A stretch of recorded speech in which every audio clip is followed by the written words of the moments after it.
2 cappuccinos, please. Hi, glad you could make it. Let's go somewhere a little bit quieter, shall we?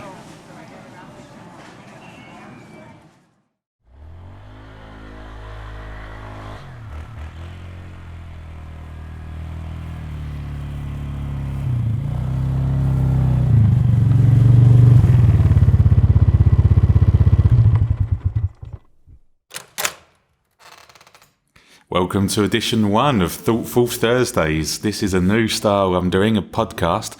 You can listen in the car, in the bath, on your commute, whatever. It's podcast style. I'm sure you're going to love it. This is the perfect camera. Let's create the perfect camera.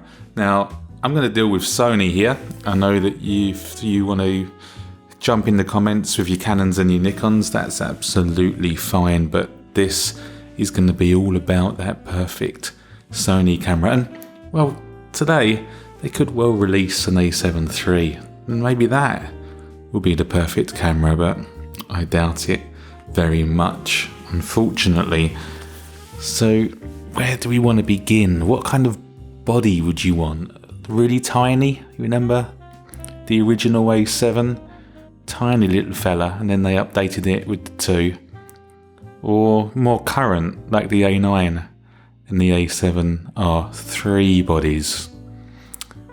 I'd go current, I think. Let's stick with an A9 A7RII body with that new battery, touchscreen joystick at the back. But the touchscreen needs a little bit of work there, doesn't it? So I'm thinking let's rip the touchscreen from a camera phone, like an iPhone or a Note 8, something like that, so that it's QHD and you can touch the menus, you can touch through absolutely everything that you want.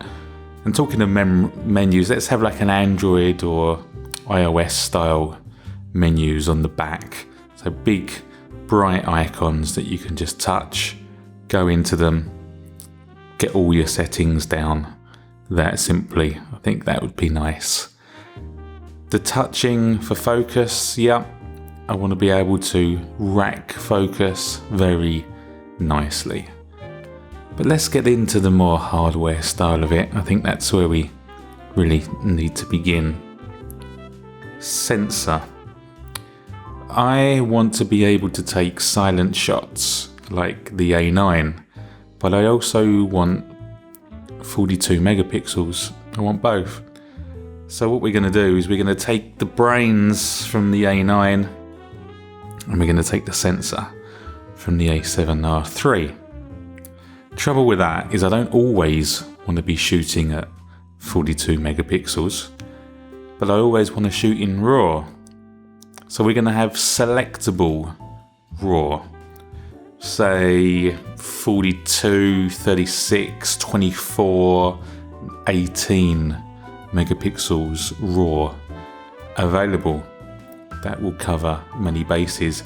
20 frames per second silent shooting available, and let's say 10 frames per second mechanical shutter.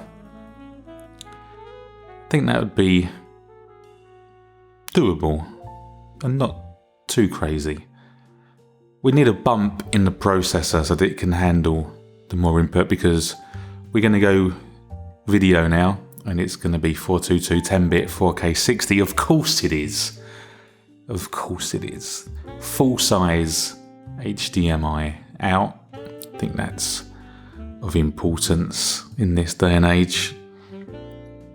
Now, rolling shutter. I want that processor to be so fast that the rolling shutter is almost non-existent. You know, they're putting these processors now in Samsungs and iPhones that are so fast, 6, 8 gigs of RAMs in phones. Chuck it in. Do it. Chuck it all in there. I don't want to see no rolling shutter. Mic inputs, obviously. Headphone outputs. Of course, I think that is an absolute given. for the video side. EVF needs a little improvement. It's good, but let's just make it absolutely magical. Give us that perfect EVF that we can finally say it's the end to all the problems. It's the magic one. Apps, bring them back. Not necessarily the ones that you've already made, but certainly give us Android or iOS style apps where we can go into an app store in the camera itself with an internet connection on the camera itself, and well, maybe even 4G. Stick a little SIM card slot in the side. GPS, get it in. I want it on all the time. And I want cool apps, funky, not that old app store. I want to be able to go in like a phone, boom, boom, boom, get the apps, focus, stacking, whatever. Stick it in. It's not going to hurt you. Get it in there. Now, as for lenses, we are getting a very nice selection of lenses at the moment, but there's still a few that we could really do with, and I'd love a 50 1.2. I think would be nice. And a zoom that could maybe less than 2.8, like a 1.8 zoom. Yeah, I know that's really pushing the boundary of physics with that one, but hey, this is just talking about perfection. Hey, what else would you like to see in it? Well, there's one big thing. Why can't you waterproof it? Recent study on the A7 says it's A7RII says it's damn good, but at the bottom, if you put it down, pretty much game over. Let's go for full-on ruggedness.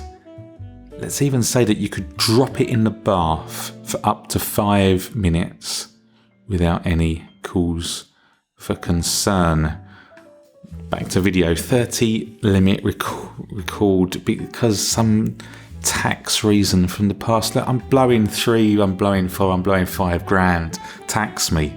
And just set it unlimited. And don't let it overheat either. Put a fan in there if you need to. I'm sure it can be done.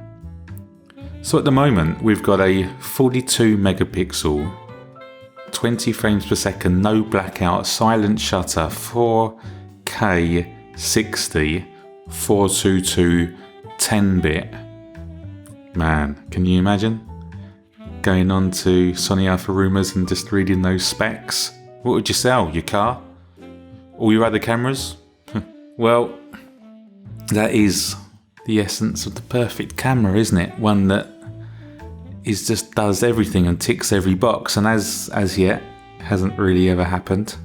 I think Samsung came pretty close with theirs, but sadly that wasn't to be, although there are rumours that they might be bringing out another. Who knows? But for me, has to be that full frame sensor, really and truly. I feel that with the technology and the prices, full frame can be done, so why not use it? It takes nothing else. At least a 35mm lens is a 35mm lens. You don't have to do the math and the calculations for when you're putting it onto your APS-C body. What else is there that you would need then for your perfect camera? Anything that I am blatantly missing out on here? I think we're doing pretty well with it, but sometimes when you do these podcasts, you'll be sitting there screaming and throwing things at your screen saying, you're forgetting this. And if that's the case, by all means leave me a comment and let me know what the big thing is that we're forgetting here, because I would truly love to build up that perfect camera. So let's work together on it. List your specs down for what you think would just be the ultimate, and we'll put together sort of an ultimate collaboration spec of all of us. I'll list my specs down below, and let's just add and merge them until we find that real ultimate. Damn, just be so good walking into the camera shop, that beast, just knowing that you're not compromising on anything. I mean, A7RII, no 4K 60. It's a little thing, but I promised myself I wasn't going to splash cash unless 4K 60 was on the table. It just has to have it. Your iPhone can do it. Your camera needs to do it. The A9, yeah, beautiful, but I prefer the option of more megapixels, and that doesn't have it. The A7S III, it's going to be interesting. Let's see what it brings to the table. Ah, yeah, another thing, obviously dual card slots, but I think now that the A9 and the A7RII have got them, that was a given. Anyway, but let's make them both UHS 2. There really isn't any reason not to. So let's make sure that it has all the things. USB-C for charging, data transfer outputs at the 3.1 rates, everything. Think if someone's paying $3,000 and you go take it to this design team and you say, well look, we can put UHS 2 in both the card slots, but it's going to be an extra £60 to do that. Do they really care if they're paying $3,000, $4,000? Look at the Canon 1DX Mark II. Vloggers are buying it. I mean, vloggers are buying it. Come on. What is that? $5,000-6,000 heavy? The 4K, huge files. Buying it. Doesn't matter. If you can make that perfect camera, you stick it at $5,000-6,000, it will sell. People doing this YouTube game have got gear. And they've got the gas for the gear. I'm viewing videos where people are buying stuff every week in the thousands. And I don't know where the money is coming from, but they're spending. And GH5, GH5S. I mean, look at the GH5S, 2.5 bags of sand selling. So I think $5,000 you could push all the way to $5,000. Once it goes beyond 5, people might have a little ponder, but if the specs are there, I'll pay it. If you give me everything that I want, I'm not going to worry about an extra couple of £100 for you to make it all UHS 2 card slots, or to slap that 4K 60 in, or to bring back the apps. It all adds up in the end, but it's doable at a level, and that level is going to differ for everyone. But someone buying the flagship is always going to be in that position that they're going to want and spend on that flagship, and someone not buying into the flagship will never and arm about the extra couple of quid, because they won't be buying it. They'll be buying the more entry range cameras that are sub 1K, sub 1.5K. People that are pushing for $4,000 and $5,000, they're already pushing so hard that a little bit extra isn't going to make them stop and think. Now, if you were to produce this perfect camera and stick it down and then start taking things off of it to try and get it to 4,999, or to leave all the stuff on to make it 5,499, no one's going to bat an eyelid at that extra 500 if it's got everything that you want. For me, I batted an eyelid that the A7RII didn't have 4K 60 in it. So I don't know, what is it, $3,500, and I didn't splash my $3,500 for the simple thing it didn't have 4K 60. If they had to put that in, let's say it cost them an extra $200 to put that in, I would have brought it. So yeah, it's an extra 200, but anyone that was going to buy that A7R III anyway at 3.5 would have also brought it for the 3.7. But they would have had one extra sale with me and God knows how many others, because it would have had the 4K 60. So sometimes it isn't so much about the price, but what you're offering. And as long as you're offering a good product, then you can justify the price.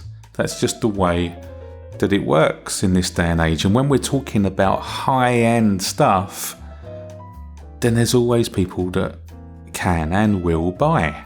We all work damn hard. We all care for what we spend our money on, but we all want what we want. Gas is gas. It's there for a reason.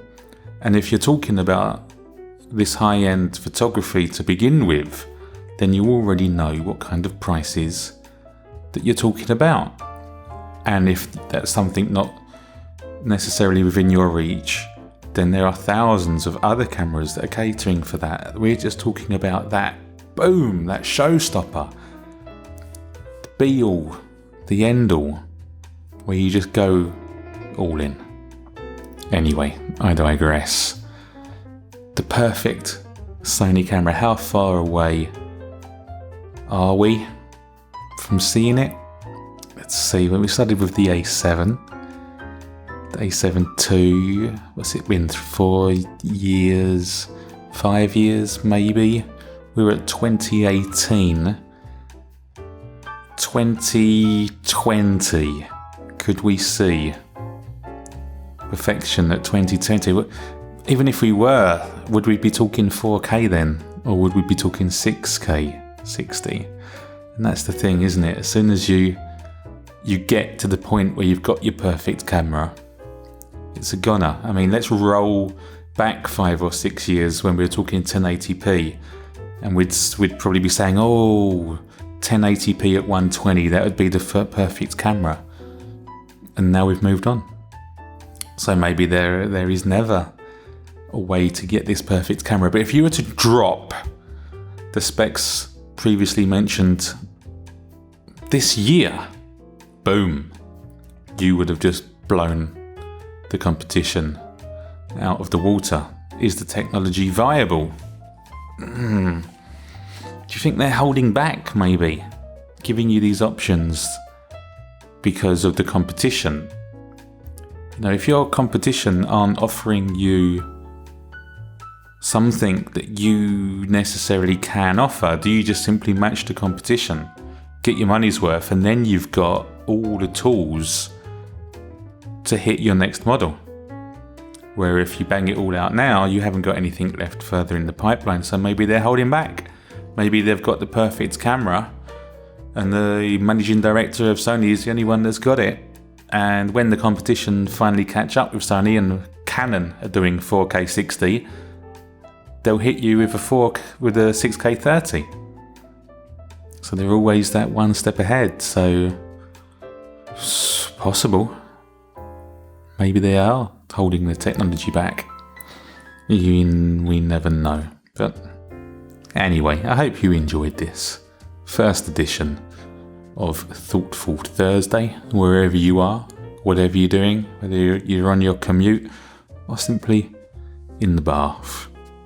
It's certainly been extremely emotional.